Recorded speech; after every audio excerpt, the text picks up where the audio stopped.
जय श्री राम। आइए आप सब सुनने माघ मास की कथा।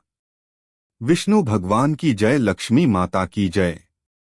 माघ स्नान महात्म्य। अध्याय 15। जनवरी 2026। ऋषि बोले, हे राजन, जब पौष मास समाप्त होकर माघ मास का शुभारंभ होता है, तब पृथ्वी पर पुण्य की धारा स्वतः प्रवाहित होने लगती है।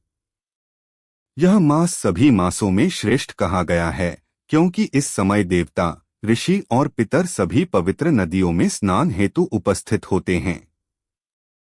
माघ मास में प्रातःकाल ब्रह्म मुहूर्त में उठकर गंगा, यमुना, सरस्वती अथवा किसी भी पवित्र नदी, सरोवर या जलाशय में स्नान करने से मनुष्य के समस्त पाप नष्ट हो जाते हैं।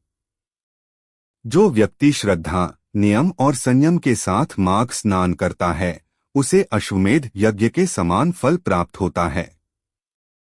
हे नरेश, जनवरी 2026 में आने वाला माघ मास विशेष पुण्यदायी है, क्योंकि इस समय सूर्य मकर राशि में स्थित होकर तप और त्याग का संदेश देता है। शीत ऋतु में शीतल जल का स्पर्श शरीर ही नहीं, आत्मा को भी शुद्ध करता है। माघ स्नान करने वाला मनुष्य क्रोध, लोभ और अहंकार का त्याग करता है। सत्य, दया और ब्रह्मचर्य का पालन करता है। भगवान विष्णु एवं सूर्य देव की उपासना करता है।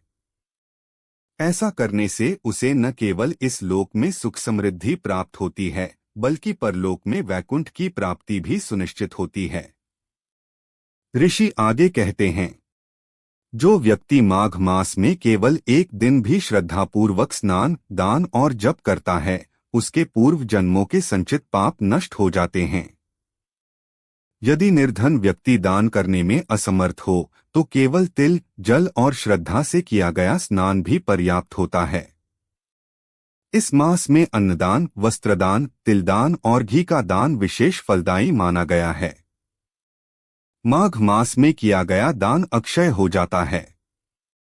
आठ हे राजन, जनवरी 2026 के माघ मास में जो व्यक्ति नियम पूर्वक माघ स्नान करता है, वह जीवन के भवसागर से पार हो जाता है।